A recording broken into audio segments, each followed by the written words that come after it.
Hello and welcome to Supposedly Fun. My name is Greg and I'm here today to look at 20 books that offer pure escapism. This is based on a list that was put together by Kirkus Reviews. I will have a link to the list down below. This was actually sent to me on Instagram by someone, and I apologize. I have gotten a flood of messages. I usually get a lot, but in the wake of the election here in the United States, I've gotten a flood of messages offering support and cozy, comforting memes and funny things. And one of the messages was this. So I apologize. I don't have the name of the person who sent it. If it was you, comment down below. And I thought it would be good to do a video based off of this list because I know from comments that a lot of people are feeling stressed, feeling anxious, feel like they need a distraction from the world and from the news cycle. You know, it's going to be very important over the coming weeks to sort of rest up and restore so we can face whatever is coming. I am rather intentionally wearing my book from Flint Hills Books in Kansas, which says, read books, drink coffee, fight evil, because let's have some distraction, some cinnamon bun, some escapism. So, you know, we're going to read books and we're going to drink coffee, but we're also going to hydrate because that's good for you. So we can get ready to fight evil. That's the idea here. And we will run through the list. I have sort of deliberately not looked at the descriptions of each book because I prefer to do these videos coming in a little bit raw and fresh so we can react to them in real time together. You'll get my reaction as I see them and you can react as you hear about it. It looks like it's a pretty good, diverse list of books, though. Some of the titles I'm familiar with, but I have not really heard much about the book itself, so that will be interesting to go through. But it looks like there's a little bit of romance, there's a little bit of fantasy, there's a little bit of some light sci-fi. So hopefully there will be something here that will appeal to everyone, but I know that a lot of people are looking for books that will distract them from the news cycle right now. So this seems like a perfect time to offer these suggestions. So what I'm going to do is I'm going to run through the list. I will read you the headline that comes from that Kirkus article that will be linked down below. And then I'm just going to take a peek at the description on bookshop.org. If any of these books sound interesting, there will be affiliate links to bookshop.org down below in the description box. You can purchase the books from there or get more information about them. You can call your local independent bookstore. Again, this comes from Flint Hills in Kansas, or use your library. Libraries are a great thing to support. So let's dive in and start talking about this because we have 20 books to cover and I don't want to make this a very long video. The first book on the list of 20 books that offer pure escapism from Kirkus is Confounding Oaths by Alexis Hall. The headline is A Queer and Fantastical Romance That Enchants in More Ways Than One.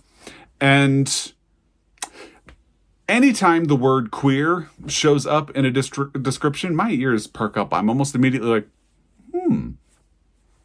go on, tell me more. I'm listening. So right away, queer caught my interest. I don't read a lot of fantasy or fantastical books. However, I did enjoy Legends and Lattes and Bookshops and Bone Dust by Travis Baldree. So, you know, I could get into some fantasy.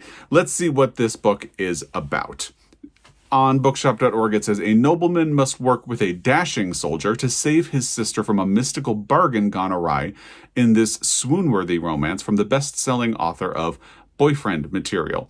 Okay, the name Alexis Hall was familiar, but I couldn't place it. Joel has read Boyfriend Material and the sequel, which I think is called Husband Material, and enjoyed both of those. So right away, this is sounding like something that could be a good fit. Basically, in the year 1815, Mr. John Caesar is determined to help his sister Mary successfully navigate the marriage mart.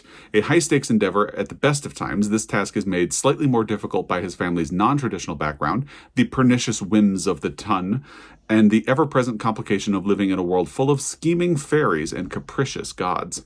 Despite all that, John knows that his parents wish to see his sister comfortably settled.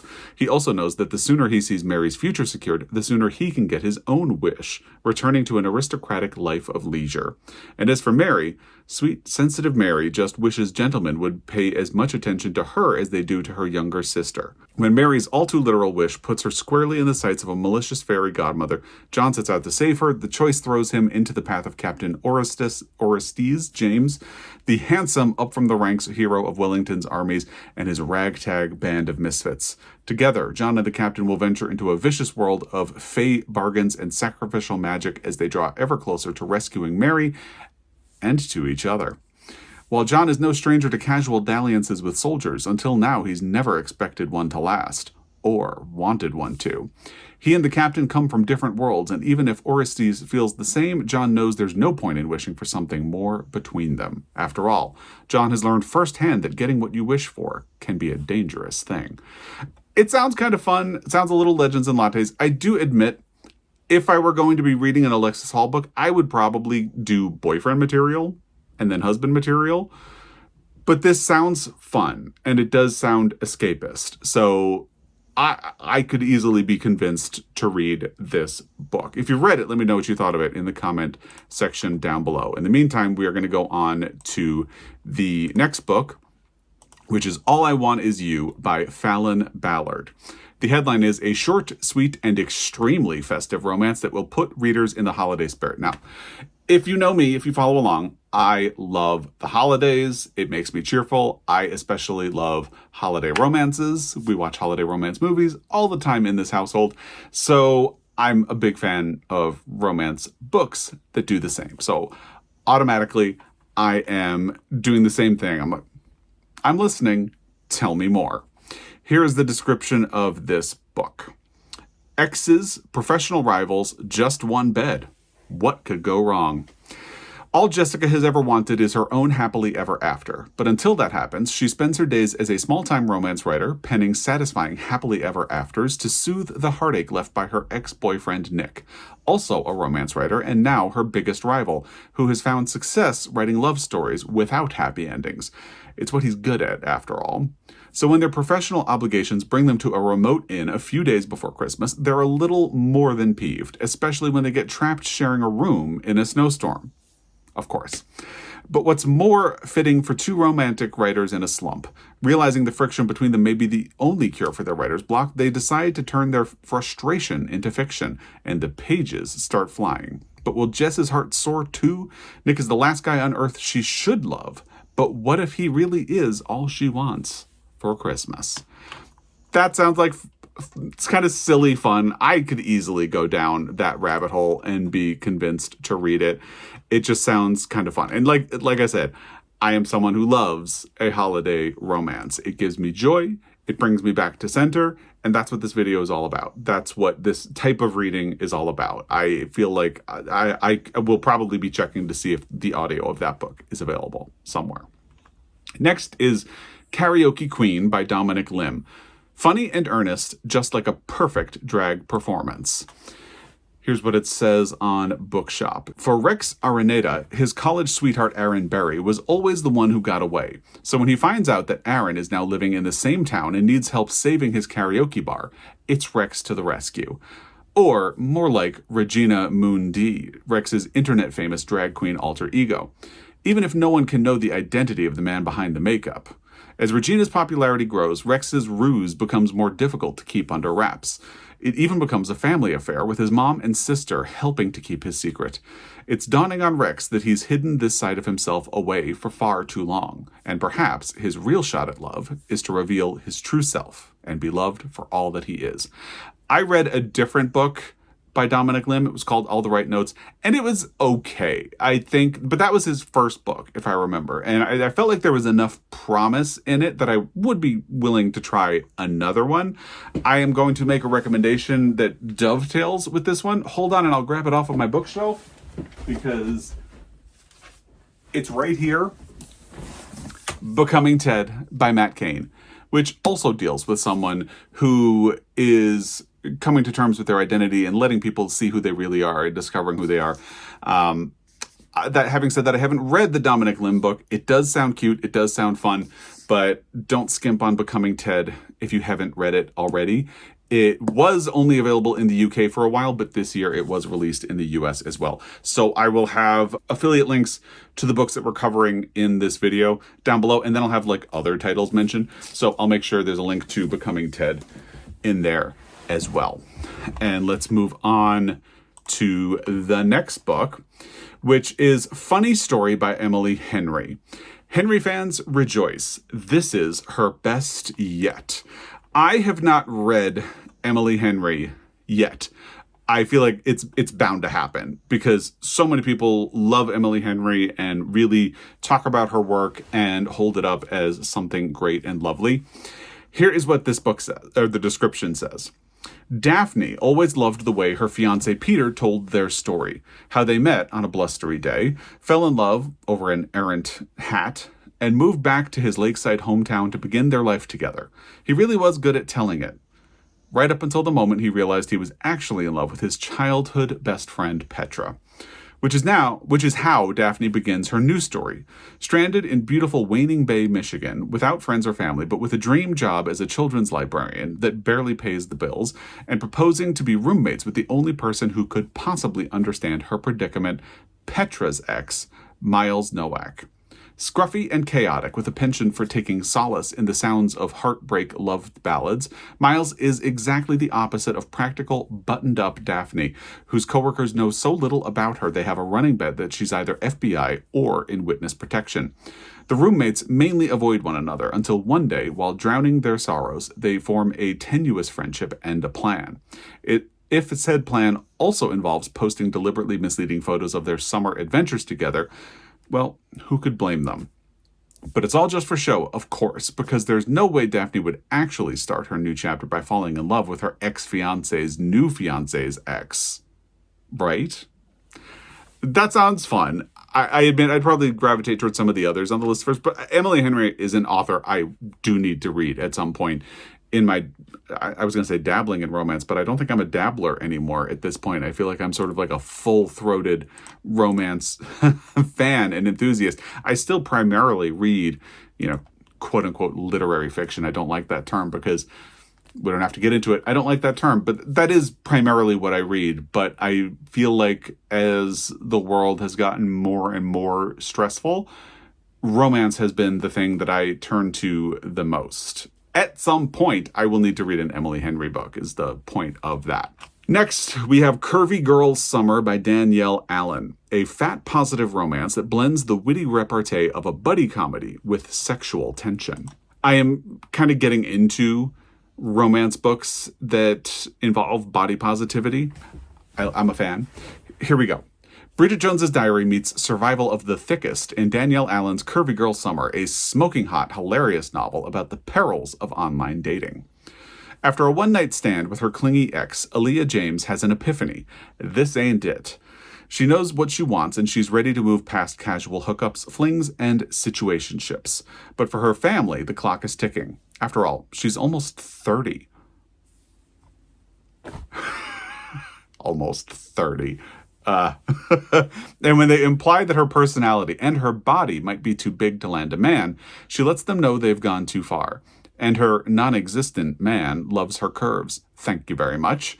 Now she has 7 weeks to find the perfect boyfriend to rub in their faces at the big, fancy birthday celebration she's been planning. After her first blind date goes wrong, charming local bartender Ahmad Williamson consoles her with a drink and some playful banter. Aaliyah takes him up on his suggestion to use a dating app, but the more she sees of his warm, funny, and easygoing nature, the less she wants to check her DMs. Will her next swipe bring her closer to true love, or is her real match closer than she thinks? I think that sounds cute. I love the body positivity. I also enjoy romance novels that sort of center a quote-unquote minority group, or just sort of get outside the bounds of like white people falling in love. And this sounds fun. I also like books that are about connections between people. That's one of the reasons I'm a fan of Abby Jimenez's books. I will mention, I won't pull them off the shelf. Part of Your World, Yours Truly, Just for the Summer, a trilogy of book. Well, there's a fourth book coming, so it's not a trilogy, it's a series. And what I really love about her books is that they are about people genuinely making a connection. It's not this sort of star-crossed thing that you can sometimes see in romance books. It's not forced, it's not contrived. It's about, and this seems like it's the same thing. It's about the chemistry between the people that leads to a relationship. And I really respond to that. So this sounds like it could be just an honest to goodness delight. Now we have The Frame Up by Gwenda Bond. A fun romp with magic, mystery, and big feelings. I'm feeling like I might have been a little misleading when I said that this was pretty far and wide in terms of fantasy. What I think what I mean when I say fantasy is like romantic varieties of fantasy and like even romantic varieties of sort of leaning in the direction of science fiction. So I feel like I need to clarify that now before we go any further. Anyway, here is the description of this book. A magically gifted con artist must gather her estranged mother's old crew for a once-in-a-lifetime heist. Intriguing. Dani Poisson is the daughter and former accomplice of the world's most famous art thief. There was no job too big for Maria and her loyal crew. The secret to their success? A little thing called magic, kept rigorously secret from the non-magical world. They seemed unstoppable until a teenage Dani turned her mother over to the FBI. 10 years later, with Maria still in prison, Dani finds herself approached for a job that only Maria and her crew could pull off, if any of them were still speaking to her. But it's the job of a lifetime and might just be the lure Dani needs to reconcile with her mother and be reunited with her mother's old gang, including both the love of her life and former best friend. The problem is, it's an impossible task, even with the magical talents of the people she once considered family backing her up. It's a heist that needs a year to plan, and Dani has just over a week. Worse, the more Dani learns, the more she understands that there's far more at stake in this job than she ever realized. Sounds like it could be fun. I would gravitate towards some of the other books on this list first, but it sounds cute and fun and distracting. And again, that is the point of everything we're talking about in this video. The next one has a very intriguing cover and title, and I admit I'm a little suspicious. We'll see what the description says. It's That Time I Got Drunk and Saved a Human by Kimberly Lemon. A concentrated burst of monster-loving, enemies-to-lovers fun. Now, monster-loving is a genre I have not gotten into, but I know some people who have, so I'm going to go in with an open mind. We will see. When a spirited young woman with a penchant for adventure finds herself locked away in a dragon's tower, she realizes that fate has a peculiar sense of humor when it comes to her romantic prospects in this laugh-out-loud fantasy rom-com. All children are told fairy tales. Some are epic adventures with high stakes and exciting twists, while others are tales of pitiful princesses trapped in boring towers, pining for their Prince Charmings to come and rescue them. Growing up, Cherry always hated those stories. Why didn't the princess just get up and rescue themselves? Little did she know that her own fate would take an ironically similar turn, because now here she is, stuck in a tower. Turns out when a dragon holds you hostage, he doesn't just let you get up and leave. Who knew? And just when Cherry thinks she sees hope on the horizon, that hope is smashed to bits by, you guessed it, another dragon. It sounds fun because I like the subversion of the fairy tale tropes, the idea that of a sort of the pitiful princess turning the tables and rescuing herself. And then, it's essentially a cozy, wholesome version of Scream, because in the beginning of Scream, you have Sidney Prescott, the main character, talking about how she doesn't like scary movies because basically the main character makes bad decisions. And then throughout the movie, she is forced into situations where she makes a lot of the same bad decisions that people in the scary movies do. So the idea of a book doing that in a cozy fantasy romance way could be interesting. I'm a little skeptical about the dragon. That's where it kind of gets me. So if you've read this book, let me know what you thought of it. And if that's more your thing, go forth. I think I would gravitate toward some of the other books, but let me know if I should change my mind in the comment section down below. Now we have Christmas Crimes at the Mysterious Bookshop, which sounds really fun right off the bat. And we're sort of getting away from romance and leaning into mystery, which also sounds a bit fun. Here is the description from Kirkus for this one. A must for every mystery lover's wish list. So this is edited by Otto Penzler, which makes it sound like it is an anthology, which is interesting. Let's go to the full description. The oldest mystery specialty bookstore in the world, the Mysterious Bookshop, has for most of its 45-year history commissioned an original short story as a holiday gift for its customers. Written exclusively for the store and never published elsewhere, the stories were given as a holiday gift to its customers as a thank you for their business, handed out or mailed between Thanksgiving and New Year's Day. That's a really cool concept, just as an aside. The prompt for the story requires 3 elements: that it be set at Christmas time, that it involve a crime of some kind, or the suspicion of one, and that it be set at least partially in the bookstore. And from those loose structural guidelines, diverse tales took flight. The dozen tales included in this volume are among the finest to be produced in this annual tradition, sure to charm any reader looking for a holiday-themed escape. Included herein are the ingenious Snowflake Time by Laura Lippman, Lindsay Fay's Tale of Vengeance, A Midnight Clear, the challenging brain teaser A Christmas Puzzle by Ragnar Jonasson, Hester's Gift, An Impossible Crime Story by Tom Mead, the suspenseful The Christmas Party by Jeffrey Deaver, Thomas Perry's hilarious comedy of errors Here We Come a Wassailing, and other tales appropriate for the season, collected and introduced by Otto Penzler. The result is, objectively speaking, the finest stocking stuffer that a mystery fan could hope to find. That does sound kind of fun. I feel like that's another one that I could easily get hooked into reading. Now let's talk about Maya's Laws of Love by Alina Khawaja. A heartwarming romp of love and self-discovery, which does sound intriguing right off the bat. Here is the description. A bride-to-be convinced she's cursed in romance finds her luck changing at exactly the wrong time.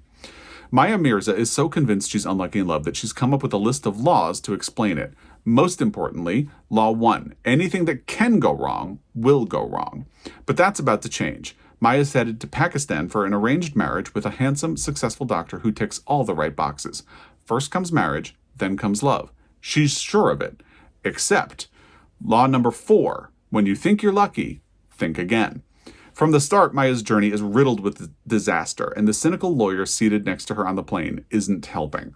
When a storm leaves them stranded in Switzerland, she and Sarfaraz become unlikely travel companions through bus breakdowns and missed connections. Law number 6, trips are never smooth sailing. And before long, Maya's wondering whether she's just experienced the ultimate in misfortune, finally meeting the right man a few days before she marries someone else. And Maya might just be the worst person to keep a secret. Law number 18, if you're overtired, you'll always spill your guts. But maybe, if she's willing to bend some laws, this detour could take her somewhere totally and wonderfully unexpected. That does sound really fun. That's another one I might think about reading myself in this period where we are reading books and drinking coffee and hydrating to get ready to fight evil. That takes us to The Rivals by Jane Peck. A keen knowledge of spy thrillers and detective stories fuels Lynn's excellent investigation into matchmaking apps. That sounds intriguing right off the bat.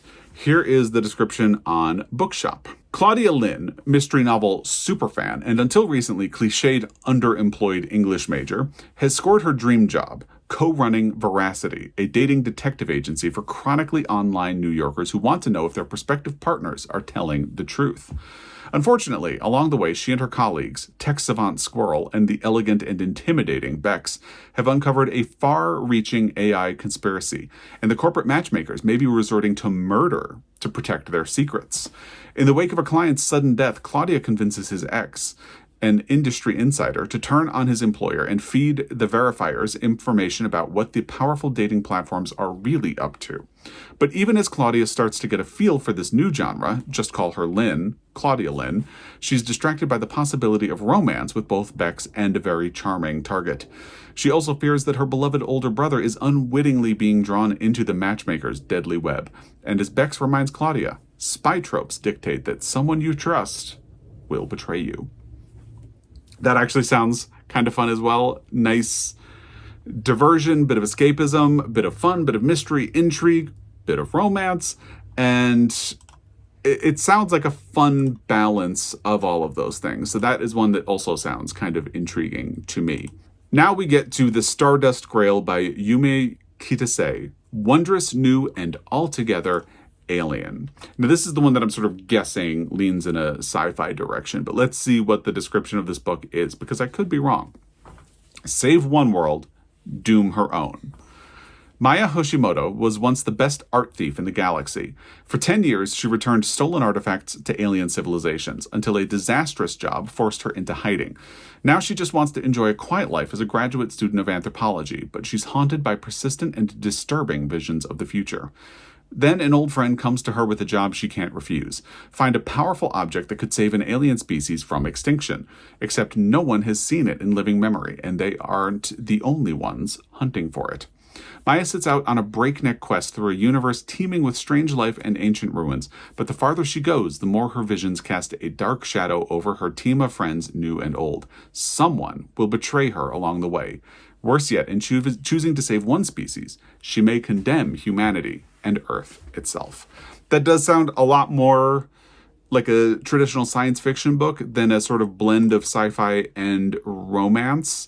I think right now my escapist read involves some romance, so I would probably prioritize a lot of other ones on this list so far. But if you've read that book, let me know what you thought of it in the description down in the comment section down below. And let's just move on to the next one, which is How to Become the Dark Lord and Die Trying by Django Wexler. That is a fun title, you gotta admit. And Kirkus just says it's tremendous fun, and they gave it a starred review. Here is the description. Groundhog Day meets Deadpool in Django Wexler's raunchy, hilarious, blood-spattered fantasy tale about a young woman who, tired of defending humanity from the Dark Lord, decides to become the Dark Lord herself. Davi has done this all before. She's tried to be the hero and take down the all-powerful Dark Lord. 100 times she's rallied humanity and made the final charge. But the time loop always gets her in the end. Sometimes she's killed quickly. Sometimes it takes a while. But she's been defeated every time. This time, she's done being the hero and done being stuck in this endless time loop. If the Dark Lord always wins, then maybe that's who she needs to be. It's Davi's turn to play on the winning side. A humorous Western featuring the reincarnation of an anti-hero female lead. Sounds interesting. That sounds like a fun diversion. A little bit different from a lot of the books that I typically read, but it sounds like it would be a fun distraction. And again, that is what this video and the purpose of this video is just kind of all about.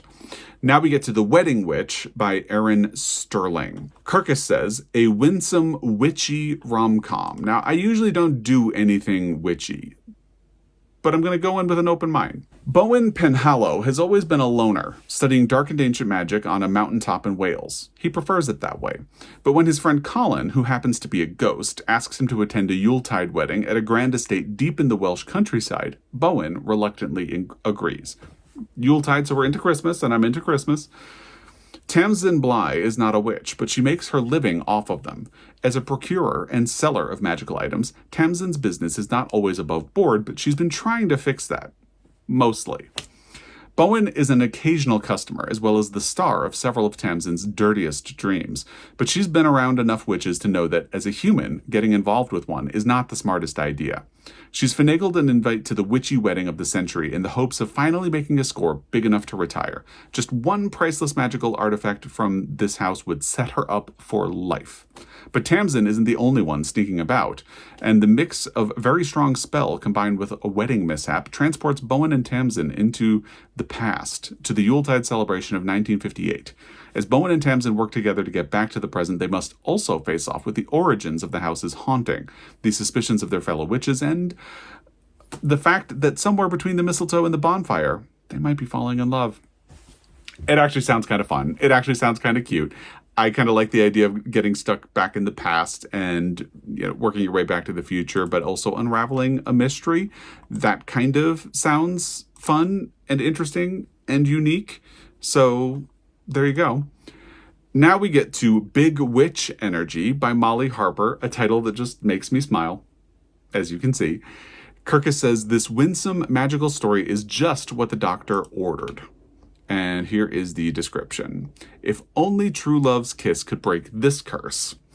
Caroline Wilton is dying to get off Starfall Point, but if she leaves, there's a good chance she'll literally die.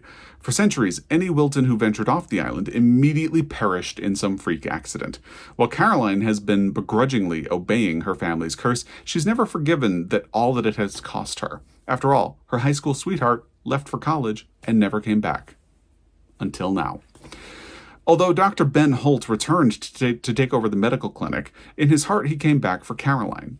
Practical, sensible Ben was too stubborn to believe in her curse. But when his own two teenagers meddle their way into coven business, Ben's eyes are opened to the world of magic. He quickly learns that Caroline and her friends have the power to see ghosts, like the angry woman in 18th century garb occupying her family's tavern with a menacing glare. And boy, do they need managing. As the witches dig through old spellbooks for insight, they discover the angry tavern ghost as one of the island's most sinister legends, information that could be the key to breaking the Wilton curse and giving Caroline the life she's always wanted with the man she's always loved. This is why you go into things with an open mind. That actually sounds kind of fun. It sounds kind of escapist. Sounds like a perfect read for the moment. So I don't know. Maybe I'll end up doing that one. I don't know. Now, the next one, Just One Taste by Lizzie Dent, is one that I've really been looking forward to getting more information about, because from the cover, it looks like it involves food, and from the title, that seems to back that up. And I love food. I married somebody who loves food, so here we go. Kirkus says, a delightful, sexy summer read for foodies. So, it's not summer, but that doesn't matter.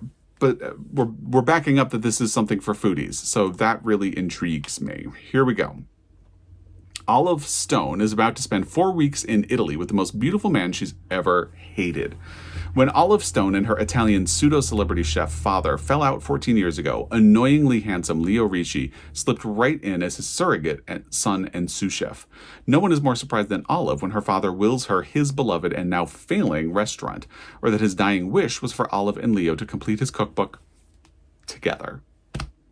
I'm already, really on board with this. She's determined to sell the restaurant. Leo is determined to convince her not to. As they embark on 4 weeks in Italy, traveling from Sicily to Tuscany to Liguria, they'll test each other as often as they test recipes. But the more time Olive and Leo spend together, the more undeniable their attraction grows. Olive finds herself wondering whether selling the restaurant might be running away, and what it might be like to try just one taste of Leo Ricci.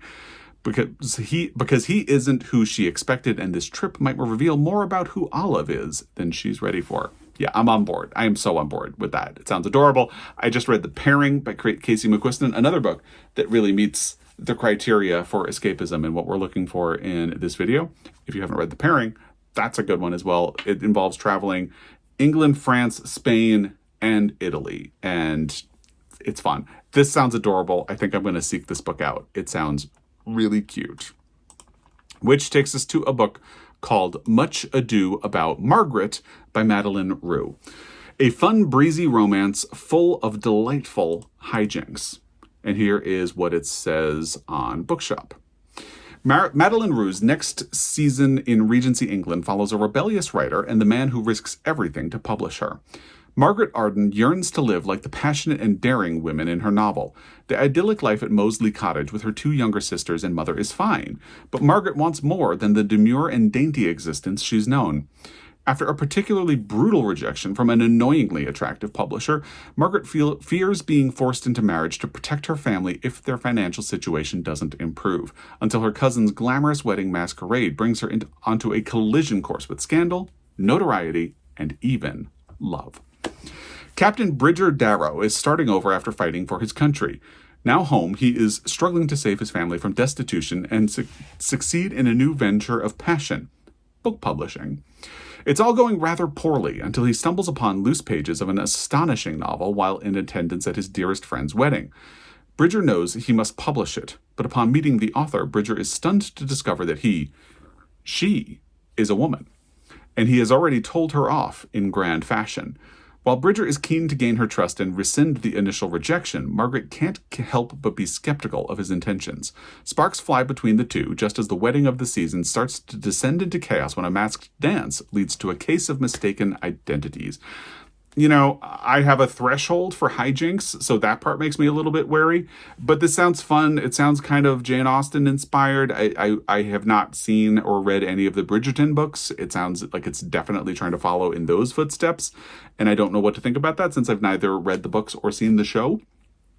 But it sounds like it could be pretty good fun. I love the idea of a woman trying to strike into publishing because that's a fascinating story from that era. And, how much have things changed? I question.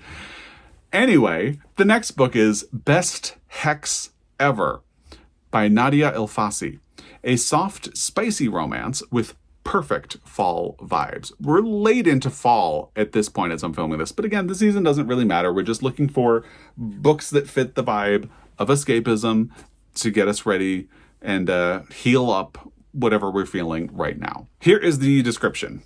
A kitchen witch with a penchant for baking and a literally cursed love life meets someone who's worth breaking a hex for in this enchanting romance debut written with a heap of spice and an equal measure of heart. I'm glad we're getting a spice warning because I know that's a big concern for a lot of people when it comes to romance novels. So spice-averse, beware. As a skilled kitchen witch, Dina Whitlock knows her way around a pastry recipe. In fact, she runs her very own London cafe, serving magic-infused treats to her loyal customers. She is not as much of an expert on romance, thanks to the hex hanging over her head. It's hard to fall in love when your partner is cursed with a string of bad luck. But who needs love when your best friend is getting married, right? Scott Mason has returned from global travels, thrilled to embark on his new role as a curator at the British Museum. Having left London 2 years ago to recover from a devastating breakup, Scott has missed out on a lot. With his best friend's wedding approaching and Scott as best man, this is his chance to make up for lost time. Little does he expect to be enchanted by the magical maid of honor. During a romantic weekend filled with peculiar hedge maze, palm readings by candlelight, and a midnight Halloween ritual, there's no denying the chemistry between them. But the hex still holds, and Dina knows that Scott is in danger of more than just bad luck, because she's falling hard. Will Dina be able to undo the hex before it's too late? Sounds like it could be fun. I think if I were going to be doing one of the witchy books, I'd probably gravitate toward one of the other ones. But again, if you've read this book, let me know what you thought of it in the comment section down below. All right, we have 3 more, and now we get to Rachel Weisz's group chat. A true blue rom-com perfect for readers wanting a contemporary Jane Austen or Helen Fielding novel. Sounds intriguing already. Here is the full description of the book. Opposites attract in this romantic comedy. The year is already off to a bad start. It's not enough that Rachel Weisz is stuck in a job she despises and has an unfortunate attraction to men who disappoint her. It's the year of turning 30, and now her mother won't stop trying to set up Rachel with the millionaire buying the house next door. Luckily, Rachel has amazing friends and their juicy group chat to keep her going. But amid work-mandated therapy, her 13 gray hairs, and biking in the buff, she can't help wondering why she isn't moving forward like everyone else. As Rachel's life and circle of friends begins to fall apart, she confides in the last person she expects. The uptight, irritating, yet surprisingly funny and thoughtful tech bro next door may be the one person who sees Rachel for the woman she wants to be. After random DMs turn into confessing letters, she begins to realize perhaps it was she who had him wrong all along. That sounds kind of fun. And it sounds a little appealing. I could definitely be convinced to read that book. The penultimate book on this list is Murder on the Page by Darrell Wood Gerber. Foodies and Jane Austen fans alike will delight in this charming mystery. Okay, all they have to do is add the word queer, and I'm like running out to buy a copy right now. Here is the full description. This delectably intriguing new series debut from one of the queens of cozy mysteries features a caterer who crafts literary-themed dinner parties and must ensure that a killer gets their just desserts. Now, I'm going to break for a second and just let you know, I have had really bad luck with cozy mysteries. They tend to try to be a little too cute for me, like the sort of so sweet you get a headache type of thing. But the description of the book, again, we're going into things with an open mind, and the description that Kirkus gave made this sound really intriguing. So let's continue. It's a truth universally acknowledged that a genuinely top-notch party must be in want of a theme. Alley Cat, okay, her name's Alley Cat. We're definitely going in that so sweet you get a headache direction. Caterer and professional chef in the beautiful mountain community of Asheville, North Carolina, has devised a winning formula by using her clients' favorite books as inspiration. Her first themed event is based on Pride and Prejudice. Allie's cat, Darcy, approves. And it's so popular that soon she has grand ideas for future parties based on Rebecca, The Great Gatsby, Babette's Feast, and more. Business is booming, and a rival catering company is fuming. But there's a sting in the tail when the aunt of one of Allie's clients and best friends, Tegan, is murdered. Tegan is the victim's sole heir and quickly becomes the main suspect. Allie has no doubts about her friend's innocence. But how to prove it? Once again, her love of literature comes to the rescue, and with some guidance from her favorite fictional detectives, including Hercule Poirot and Sherlock Holmes, Allie sifts through the clues. With a little luck, and the kind of pluck that would make Elizabeth Bennet proud, she may be able to stop a killer from serving up a second course of murder. It sounds fun. It sounds like it could be cute. I am a little suspicious because of my run of bad luck with cozy mysteries. So if you have read Murder on the Page, let me know what you thought of it in the comment section down below. Because again, we are keeping an open mind. I'm not going to close anything out, but I would need some convincing and reassurance from people who have read the book before really committing to that one. That's me. If you're all in, be all in. That's the whole point of this video. The last book is called Forever After by Sophie Kelly. Checks all the boxes on the way to the happiest of endings. And here is the full description. Librarian Kathleen Paulson is in for a spell of trouble when she finds a dead body, and only her reliable magical cats can help her tail a killer in the newest installment of this New York Times best-selling series. All right, so it's in a series. It's later in the series. That's kind of, for me, that's one strike. Magical cats, that's like a thing in cozy mysteries. So, I'm a little wary, but again, we're keeping an open mind. So let's continue. Kathleen is busy running the library and planning her upcoming wedding to Detective Marcus Gordon when she suddenly stumbles across a body in the library. She is surprised to learn that the deceased was in the middle of an unlikely heist. It seems he was trying to steal one of the paintings that had been in a box in the library's workroom. Kathleen never knew any of the library's rotating artwork was valuable and can't imagine what the dead man wanted with it. But then, an art history expert called in by the police identifies the almost purloined painting as a piece that might have been part of a previous high-profile art theft. Owen's and Hercule's whiskers are already twitching, and events soon make Kathleen realize that whoever killed the wannabe art thief has more than murder on their mind.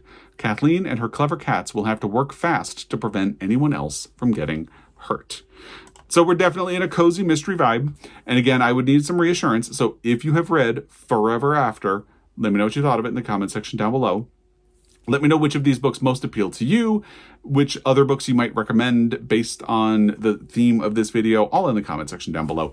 And if you have recommendations for which of these you think I might read, if you know me well, let me know what you think I would enjoy, all in the comment section down below. Let's have some fun escapist reads and hide from the world a little bit so we can get ready to fight evil. That's what we're here for. As always, I thank you for your time, and I will be back. Until next time, happy reading.